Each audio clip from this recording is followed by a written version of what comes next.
Thank you for being here tonight, and welcome to the Italian Cultural Institute, and welcome our guest. I will take just 1 minute because we are late and I don't want to waste your time. This is the second part of the day of Italian design.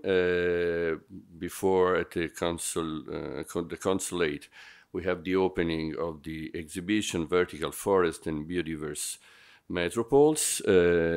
And now we have a panel dedicated to exploring contemporary Milan's architecture and design with Stefano Boeri, Peter Eisenman, and Noemi Bonazzi, and the panel is moderated by Matteo Milani. I also want to remember that, yes, today is the Italian Design Day, but also tomorrow we have something related to the design, because we are going to open our exhibition Italian Types, Graphic Designers from Italy to America.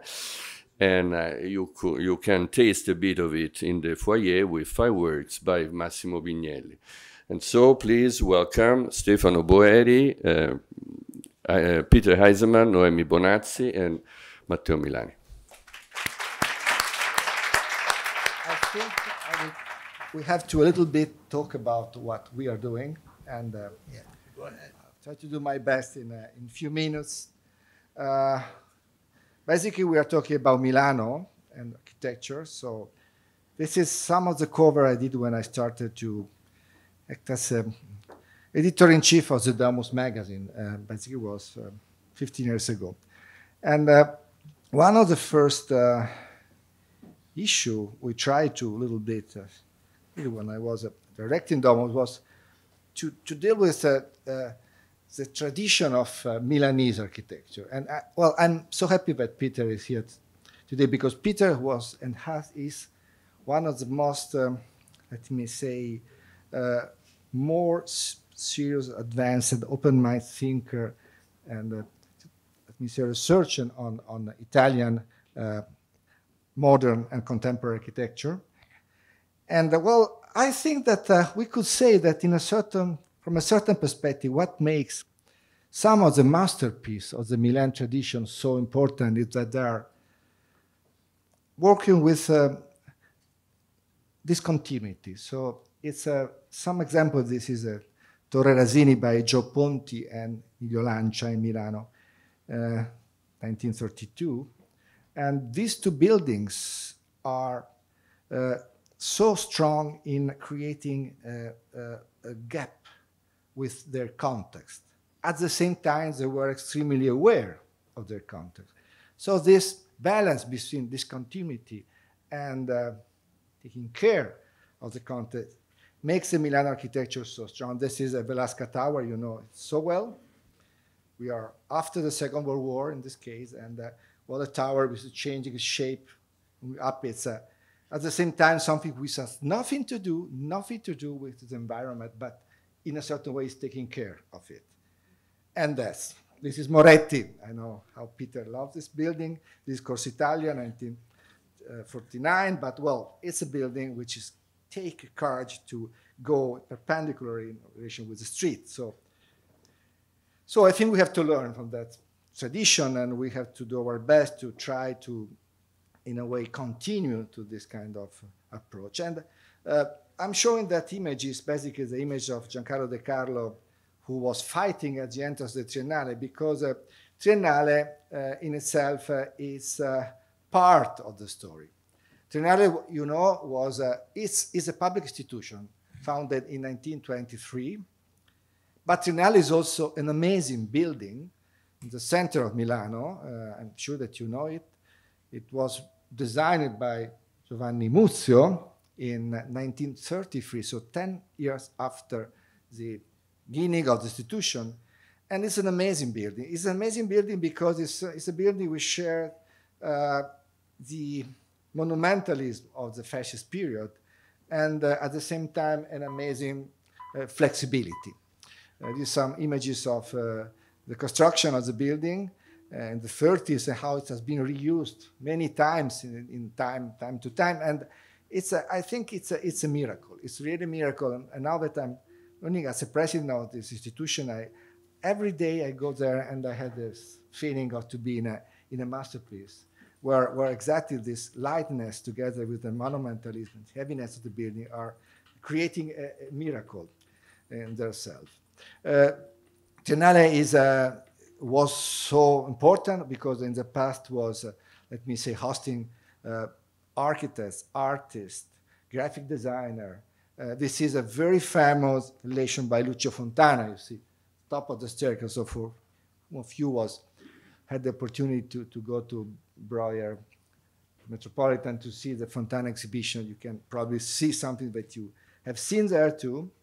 And so you see the speciality of the building. But at the same time, Triennale was used to have every 3 years, since 1923 until now, a triennial international exposition, who was trying to deal with the contemporary issues, not simply necessary with issues who were and are internal to the disciplines of design or architecture, but were basically general issues.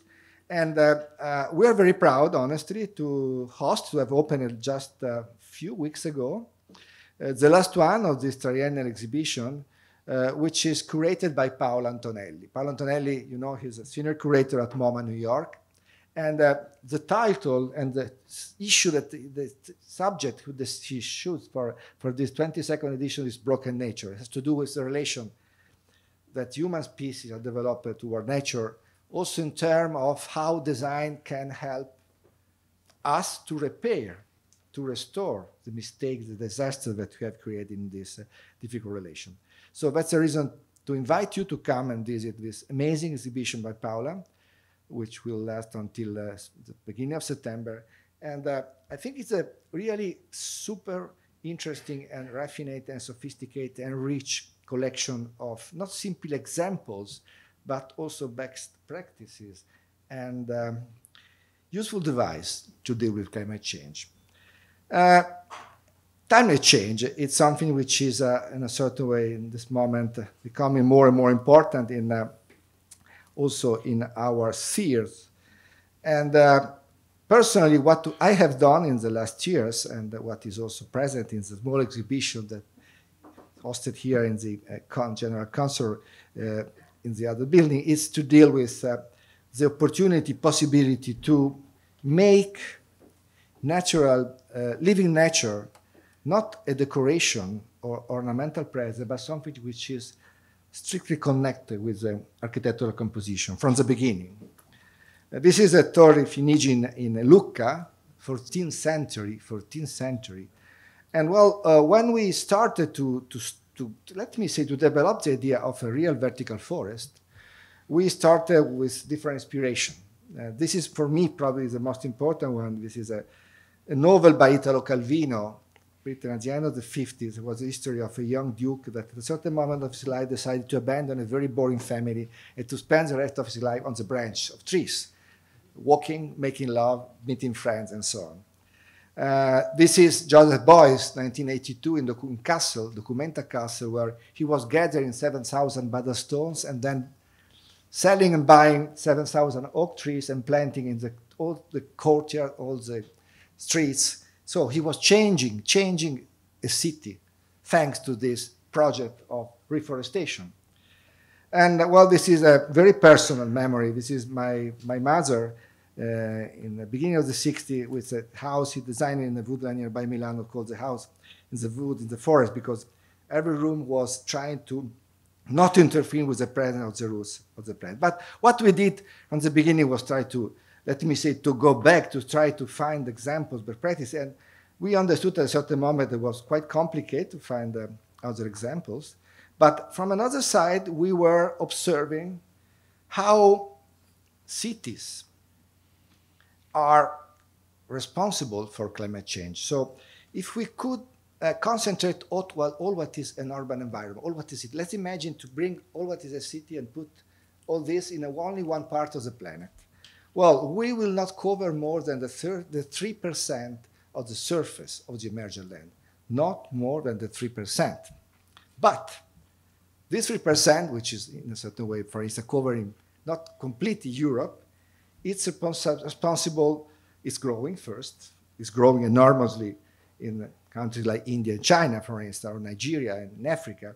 But what is interesting more is that it's consuming the 70% of the natural resources of the planet, and it's producing the 75% of the CO2, which is present in the atmosphere and is the first cause of global warming, climate change, ice melting. So we have to study and understand how and what we could do in order to make cities not simply the cause and not simply the victim, because just think to the risk of flooding that many coastal cities like New York are in the risk in the next years, how we can try to make city protagonists of a different approach to climate change, to a positive approach. Forests are covering the 30%, and forests are absorbing basically more than the 45% of that CO2. So in a certain way, if you want, the idea to move forest inside city, the idea to use trees and their amazing capacity to use CO2 as a fertilizer. Let's be very simple and clear. Trees are absorbing CO2 and they transform in oxygen. Trees are absorbing the dust of urban pollution. Trees are implementing the biodiversity on living species. Trees are filtering the sunlight, reducing the consumption of energy. Trees are helping and sometimes improving our daily life. So in a certain way, the concept of a vertical forest that we have realized for Milano was starting from that idea. So let's imagine to have two high-rise buildings, and we started with a North American developer, Jeremy Hines, and these two towers hosting basically something like 20,000 trees of more than 100 different species. And what they do in terms of capacity to absorb CO2 and dust and so on, it's quite relevant. So I think that we have finished to build this prototype 5 years ago. So, and the first plans was moved from a garden nursery to the construction site 7 years ago. So now we are in condition to verify, to test this experiment, because it's an experiment to start to observe their advantages, but also to know better the disadvantages, the mistake. We have worked a lot on the maintenance, for instance. These are a new profession that we have invented, like flying gardeners. This has helped a lot to reduce the cost of maintenance. So it's people that are, well, as you see, probably they enjoy, but it's also super, super efficient. We are now involved in many other projects, but what I'd like to say, to underline, is that we start again every time. Why we start again? Because what we do is very simple. We design the facade, and also we decide the shape, the composition of our building in relation to the evolution trajectory of the plants that we have selected. And the selection of plants that we do together with botanists and ethologists is changed, for sure, in different countries in reason of different climate conditions. And so what we have done in this year is try to improve our capacity to realize vertical forest, to realize buildings that are, for instance, less expensive in relation to the first example we did in Milano. And so to work seriously on this kind of relation between botanic and architecture. This is something, the building that we are going to realize in Lausanne in Switzerland. Just to give you some example, this is in Utrecht, this is in construction, it's a mixed use with commercial offices and residential. And always we try to anticipate the capacity, the contribution to absorption of CO2 that every building of this kind can do. This is Eindhoven. We are very proud of that. This is a social housing building. So it will cost less than $1,000.1 for square meter, which is not expensive. Absolutely, it's a very affordable building. This will be constructed in Paris, and what I like of this building is that the structure is in wood. So not only the facade, but it's complete interior in wood. And then, well, other example that we are trying to follow and to improve. But what I think is the most, as I told you before, the most interesting probably contribution. This is China, Nanjing, China. This is construction. It's close to be finished. Will be the first vertical forest in China, you know well, the condition of air pollution in China, it's dramatic. So we are trusting a lot on this, but now it doesn't go ahead. Problem with the computer. Okay. Okay. That's simply it's a very stupid example, but what I like more of this building is they are the equivalent of large forestal environment. So for example, the two towers in Milano are the equivalent of 3 hectares of a real forest in 1,000 meter of real space. And if we could imagine to realize a certain number of this building in Manhattan, for instance, well, it's quite a stupid calculation, but 15 of this building will have the same number of trees that Central Park. So that's an example, but I know well that this part of this relation between green environment and architecture is very important in the history of Milano. This is Milano Verde, a project that Peter knows quite well. And so we are now working also from another part of our approach to forestation, which is not simply to build vertical forest, but also to enlarge existing park, existing garden. That's the project for a reforestation of a long rail line, which has been abandoned some years ago. And so we have now working with the Forum on Urban Forest. And this project in Milano in 10, 15, 20 years could change all the entire center of the city, transforming rail yards like it's happening in Hudson Yard here, maybe in a different way, but we'd love to imagine to transform this part, making this part greener. So our idea is that 90% of this new environment will be totally renaturalized. And we will have only on the border some high-rise green buildings with a very important mixed use in their scheme. So that's a project for the future of Milano, but we'd love to develop together. I'll go very fast and close to conclude this first presentation. I don't know what's happening. Okay. For sure, we have to rethink how to demineralize our cities. We have to think how this is possible in countries where we don't need to build new cities. So we have to intervene in existing consolidated urban environments. So what we have to do also to imagine a kind of retrofit intervention in order to improve that. But we have also to imagine to have to do new city. And let me simply conclude with a memory. So this is the Arengario Palace, this Duomo Church in Milano. And well, I've spent, I don't know if it has been a mistake or not, but it has done. So I've spent part of my recent life in politics. And was candidate to become a mayor, became the deputy mayor of Milano.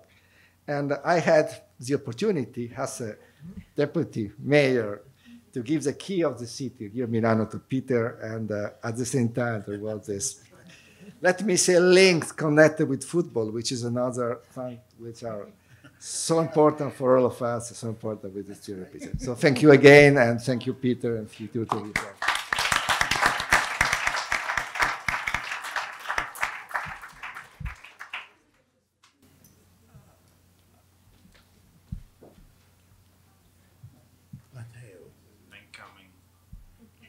You gotta. He does. That's. Can you do it for me? No. Okay. I hope I can do it. First, I want to thank the Italian Cultural Institute and Stefano. I was scheduled to be the warm-up band, but we ran late, so. I'm the closing band. It's one of my new roles in life is past a certain age, you get to be the warm-up band for the Young Turks. So I have nothing to do with this show. But anyway, I'm very fond of Stefano, and I'm very fond of Milan. And I'm going to show a building that's been under construction now for 5 years, I think, something like that. Yeah, 5 years. And for Italy, it's nothing. No. it's not nothing. Anyway, I want to start with a little bit of my thought of history, and also a Muzio building, by the way, which I think is important. This was more a Novecento style, which is a style of the 1900s. Now, whatever that meant in Italy, I'm never sure. It didn't mean modern, but it didn't mean Renaissance either. It was a cross between. Anyway, this was built in 1922, a very important year in Italy, and it was called Ca Brutta. People didn't appreciate the being of this building. What I want you to see is the layering of the different materials, because that's the thing I think is quite fascinating by a number of buildings in Milano like that. Here is the plan of Ca Brutta. What's interesting is you will notice, I can't bend myself around to notice, but at a certain point the Muzio stops and another part takes over. But I was interested in the curved side, which to me was part of what we were dealing with in Milano. We had a client, we had to deliver 81 units of condominium or we wouldn't make our budget. And we were in the flight path of Linate, so we couldn't go too high. So we were restricted, and we produce this project here. It's Piazza Carlo Erba here, and it's very near the School of Architecture. And so this is the project that's a drawing. The beginning, I can't really see it, but we started with 2 blocks, and we couldn't get all the units. Peter, and you can. Oh, that's all right. I can't see that. Are you kidding? Come on. You think I can see that? I know there was a reason I was sitting over there, but it doesn't matter. These people. In any case, what you'll see is a slow diminution. We could not fill the site on the periphery because of the air rights and existing a vincolato, prohibited building, and all kinds of things. So in any case, we decided to move from a rectilinear form to a curvilinear form, and then we moved from that to a 3-layered project, a sandstone base, a glass intermediary, and a white marble top. So there were these 3 colors that defined the different organization of the units. Here is the site plan. It was very complex to get all of the units that were required, the vertical circulation. It was divided into stair cores and elevators to service 2 flats each. And there's a typical apartment. It's not the idea, but difficult to work out. The drawings of the organization, you can see the sandstone, the piano nobile, and the white upper story. And there is a picture of what it was supposed to look like in rendering, and another drawing of you can see the brown, the piano nobile, and the upper units.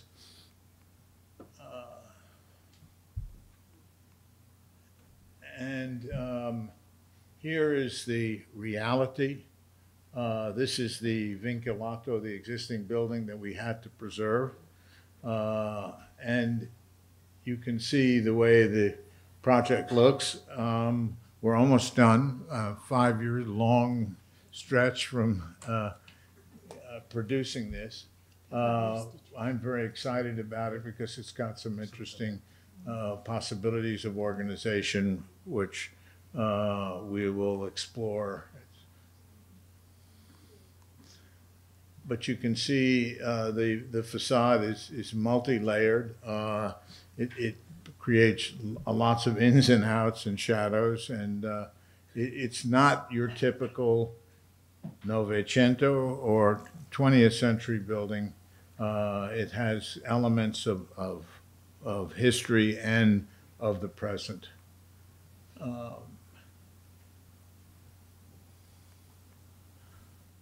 Okay, quick.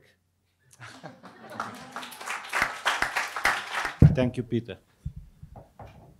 So, well, we start with Stefano. Okay, which are, in your opinion, the most important projects that they create this new Milan that we can see and appreciate it today, and which one will be the most important for the nearby future? You just mentioned the rail yards stuff and so on, so I pass you.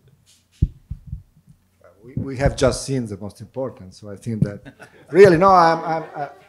But I'm very, very honest in that I think that this building is great, and I thanks Peter for how he was taking care of the Milanese Ambrosiana architectural tradition in such a sophisticated way. So it's not simply quotation, but it's an interpretation of the relation between these two bodies, the piano nobile concept, the idea to have this kind of light and open facade, which remind us Terragni and Casa Rustici from him. So I'm so proud as a Milanese and so thankful for what Peter is doing.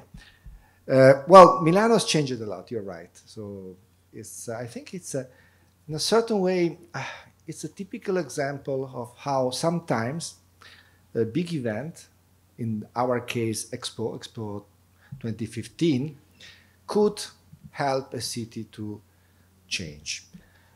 Honestly, I don't think that Expo in itself was so relevant. But what was relevant was the way how different excellencies in different fields that are used to stay in Milano, the fashion world, the design world, we have 8 universities, we have the financial stocks exchange, we have also in the healthy ward and hospital. So Milano is a small metropolis with a super dense, quite an unbelievable density of excellencies that were used not to take care of their field. They were working with international networks. So for one, their history, they started to say, well, let's do something together. So we had this opportunity to host an international expo. The world will come in Milano, well, not the world, but the world will come to see what we are doing. Let's imagine that Expo could act as a catalyst of energy. So really, Milano in 4 or 5 years has changed environment with a lot of new projects. Sometimes there are projects that were there since 20 years. Other times there are projects that were just starting. But the idea to have a common target in terms of time, in terms of space was great. And so a deadline, and was used very well from the political sphere, and the acceleration of Milano in the last 3, 4, 5 years is great. And well, that's it. Peter, this is for both of you, but I will start from Peter. I would like to hear what is making this project we saw that you presented. What is making this project the link in your project with Milan, with the urban fabric of Milan? You mentioned some of the architecture you made reference to, but I think we want to hear more. I think it's a very good question. I feel that all buildings should have some sense of their context. I would never build a building like this in Venezia. I wouldn't build it in Torino. There's a different fabric in Torino, there's a different one in Venezia or Roma. To me, it's a Milanese building, and it obeys the context, but fractures it, the thing that Stefano was talking about at the beginning. Muzio would never have been an icon for me of another kind of building. But to me, the Muzio building is extraordinary for its date. I mean, you think 22, what was happening in Italy, you know, not much in architecture. And so I feel very much that it is of Milano. Just like, I mean, to me, risotto al salto is Milano, you know. For me too. And you can't get it in New York, nowhere, no. In my place, in my place. Where? In my His place. Oh, your place. Okay, we'll take you up on it. No, but there are things that are quintessentially Milano, and it can't lose those things. It will always, you know, remain of that place, and it's a very different. I mean, to me, it's one of the few cities in the world outside of, say, New York, where one could live. And I think it's the only city in Rome that outside of Italy, that one could live in. So, yes, for me, I would like to think our building is Milanese with a sort of spritz, you know. Twist. Yeah, something a little different. It's not something that Stefano necessarily would do, but he would understand. And that's the important thing. The understanding of what the culture is and how it deploys itself in a particular way, I think is very important to the fabric of any place, the culture of any place. And Milan has that, Milano. Thank you, Peter. It's cool speaking near the microphone because there's a lot of people outside. Okay. Oh, I didn't, okay. My voice carries, though. So, so Stefano, for you, the question is the same for the Bosco Verticale, because I want to give you the occasion to explain, because we see the Bosco Verticale as a response of a global problem that we have in every city in the world. But at the same time, want to give you the opportunity to explain what is making Bosco Verticale in Milan different than the other ones. What is making the Bosco in Milan different than the other, belonging to Milan in a way? Well, first because it was the first. So and Velasca was the first tower to grow up in that way, and Moretti, in a certain way, was the first Corso Italia building to interact with the city in that way. So I think Milano, I repeat, is not a big metropolis; it's small, but it was playing quite a relevant role in the history of 20th century architecture in terms of innovation. So maybe few things, but capable to change the relation between figure and ground and architecture and context. So that's what I'd love. I hope you said about the vertical forum itself. It's a very simple building, honestly. It's not so architectural. From a certain point of view, we had a lot of critics from our friends architects saying, well, what you have done, it's interesting, but you have hidden it. You have used plans to hidden architecture. So I started to think seriously that. I said, well, okay, maybe yes. But then, honestly, what we were used to do is to think this living nature has natural materials that we are using always in our building. Living nature has natural materials, could be considered and conceived as part of architecture itself. So probably this is what we have done. That's it. I wanted to add something to my sort of strange idea that Milan was a food product or a dish. I want to say that Milan offers, in the 20th century, a critical venue for writers, for poets, for artists, for architects, that in the daily newspaper there's a critic. In the weekly magazines there's an architecture critic. There are monthly magazines starting. I collected Casabella from 1932 to the present. I think I have the largest American collection of Casabella. It's an important magazine. Ideas that came out of Casabella both before the war and after were very important to the whole idea of the modernità in Italy and in Europe.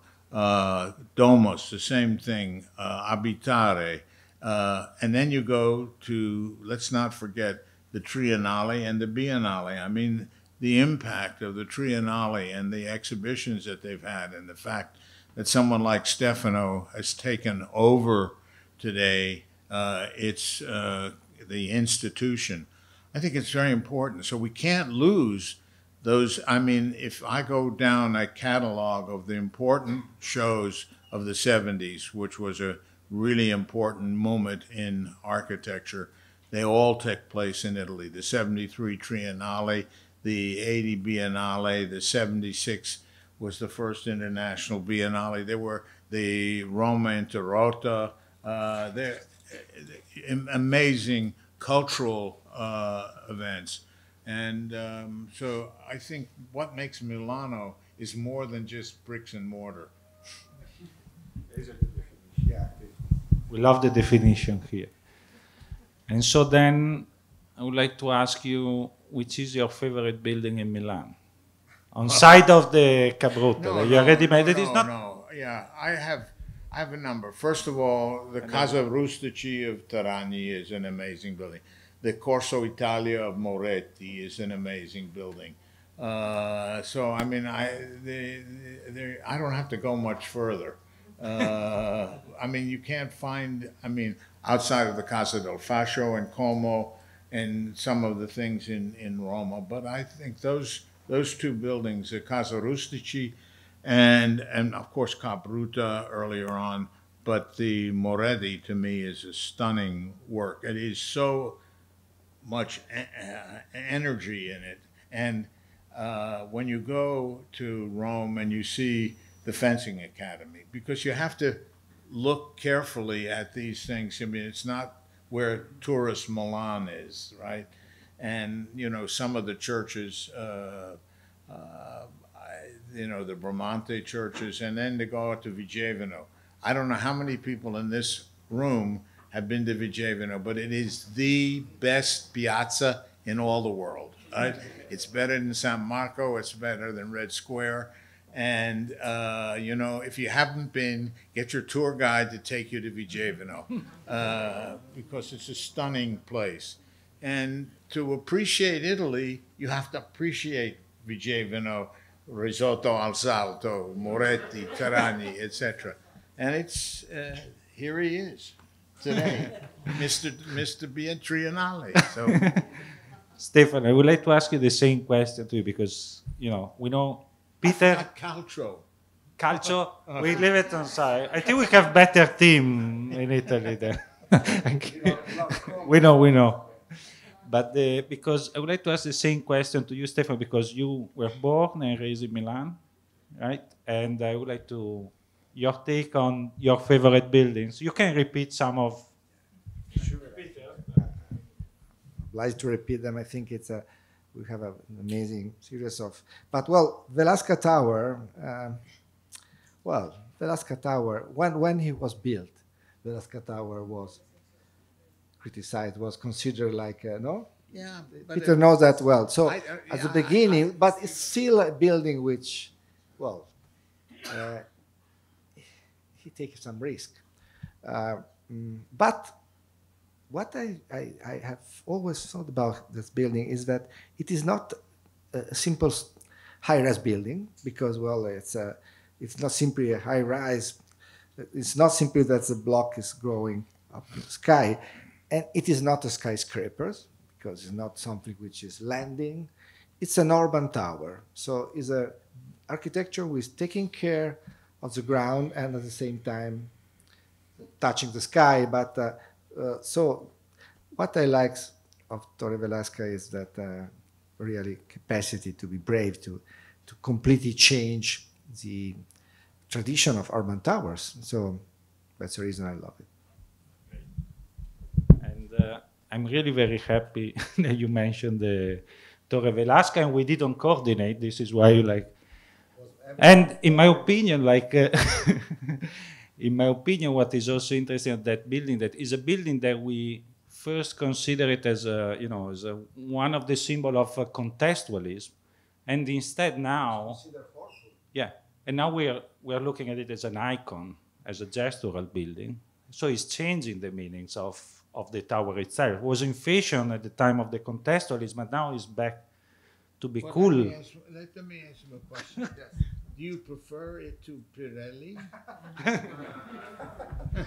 So that's a very, because Milano is a bipolar, is a city who has always these two competitors. So Inter and Milan. Yes. The teams we had Motta and Alemania, Yeah. and Pirelli and Velasca. So I love Pirelli. Yeah. I think it's like the wings of an airplane, and No, Vertigo is amazing, Gio Ponti, Nervi. But Velasca is, as you were saying, is more Milanese than Pirelli. Pirelli is something which could be built everywhere. Velasca is Milano. That's my opinion. What do you do with Imanino and Rossi? I think the same. So now that's another very important point. So you know that Aldo Rossi was invited by Carlo Imanino at the beginning of the 80s to build a small, super sophisticated white line linear building in one of the periphery of Milano, in the Galleratese district, where Imanino was building a huge social housing settlement. So I think that for 30 years, all of us, we were really thinking that the masterpiece was the Rossi one. And Imanino was like the hug, no, all around, no? So hugging Rossi, but was a muscular, a little bit monumental. If you go there, I'd love to go with you there to see what's happening nowadays. I think this is a kind of unbelievable reversal. Right. So Imanino is coming more and more contemporary. Yes. And Rossi, I don't know, he's losing something. I know that you are not, you don't agree, but let's go. No. Yes, I agree. I agree. I totally agree for the same with Velasca and Perez. I agree with you. So this is great. So that means that the Peter new building will gradually cover and destroy the value of other buildings. So that's my concern. So the Torre Velasca was the occasion to involve also Noemi, because they put the Torre Velasca on the cover of the magazine she co-curated with Ian. And so we'll put it on, so you will see the stuff. But my question to you is, why you pick Milan as the first issue of this August magazine? So the first issues of August magazine was about Milan. I think it's a beautiful magazine, and I just played, this is an autoplay presentation, so you will see some pages of the magazine. They want to ask you why, guys, you picked Milan for the first issue of this magazine. So, first of all, thank you very much. I am a complete imposter here. I was a fixer. That was my job. I helped Yango, who's the publisher of the magazine, and wanted to do, started to do a thematical issue by issue. First one, Milan. And he needed a bit of help and wanted Virgil to help him along. And because he is an ex-Rizzoli editor, he's somebody who's come to Milan many, many years. He's a New Yorker who knows Milan very well and knows a lot of Milanese people and the design world and the architecture world, but still felt that Milan has all these hidden doors and restraint that he could not penetrate somehow, and felt that the private realm in Milan was incredibly strong and hard to pierce. And so he asked me, who I had left Milano in a hurry in 1981, to come and live in New York. I could not leave fast enough then, but in, I think, 2016, asked me to help him along. And I was thrilled because, of course, by then, and I partly with time and partly because Milano also has come around tremendously from 1981. Those were sad years, I think, for the city. I was thrilled to help him along. And so we tried to show what is maybe behind, and not necessarily behind doors that cannot be opened, that are also public places, but places where it's maybe not so often that a tourist would go. So also, the magazine starts with a love of other design magazines. And so we started with Milan also because Milan is the home of Casabella and is the home of Domus. And then after that was the home of Terrazzo.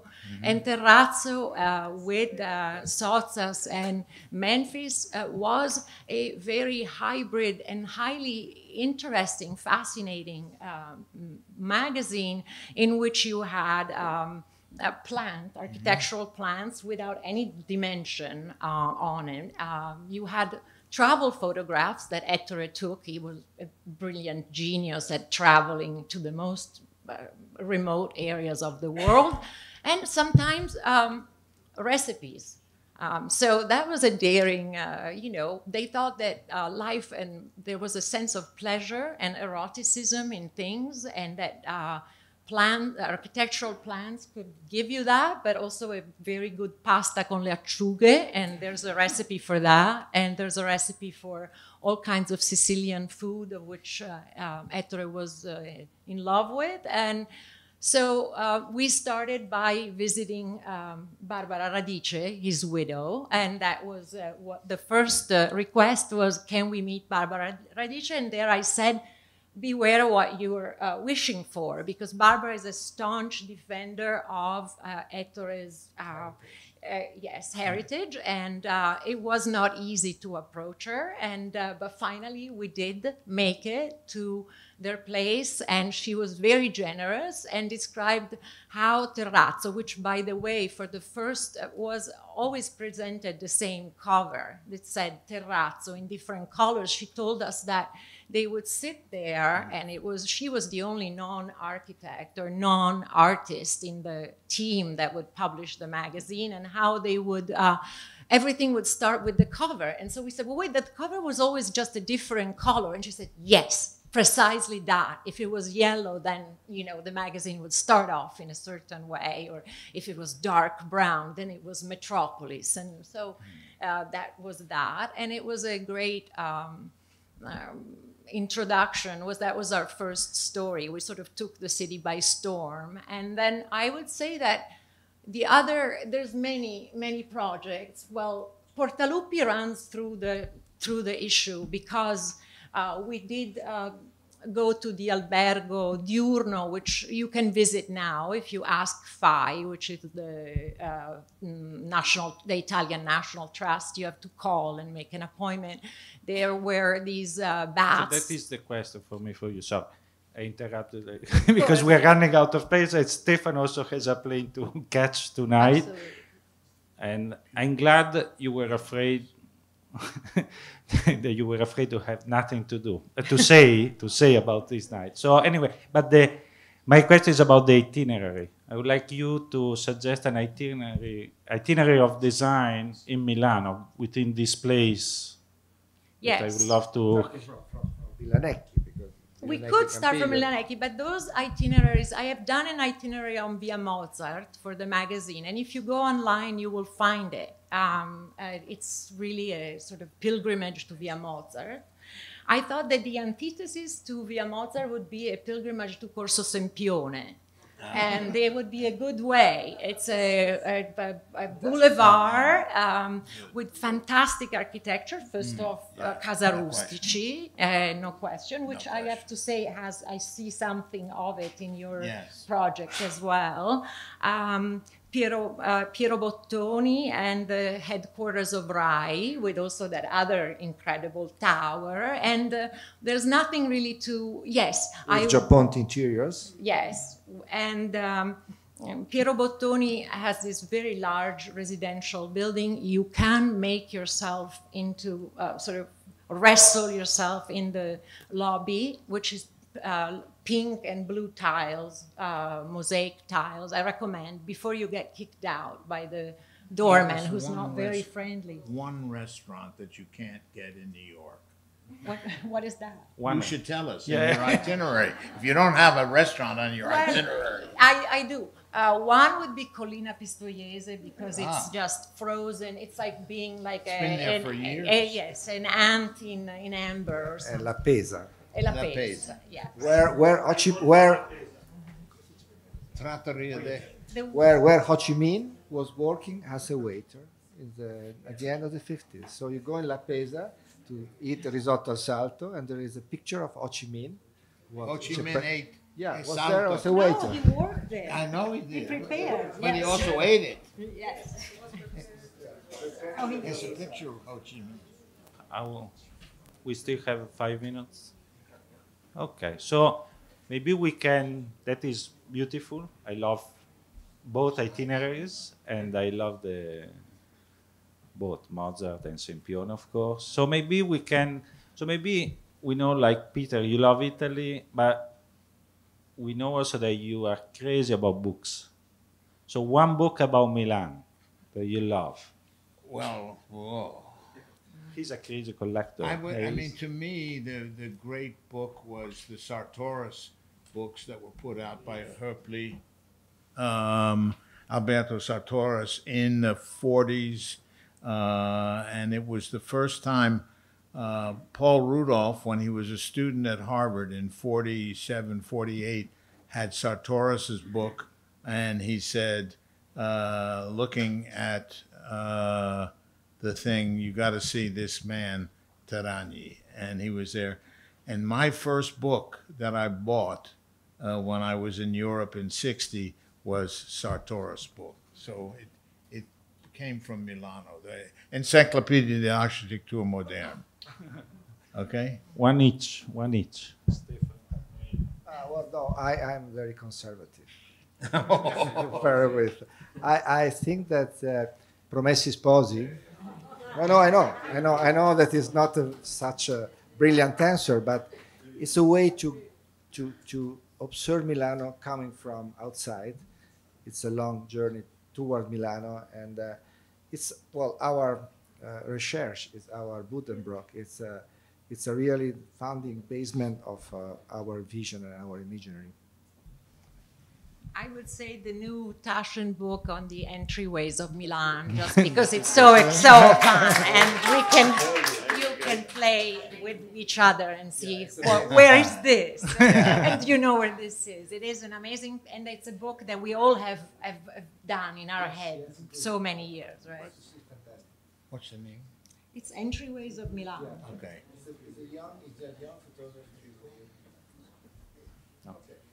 So this is. Grazie. Thank you, Giorgio. Thank you. Thank you. Thank you, everybody. Thank you, Stefano, Peter, and Noemi.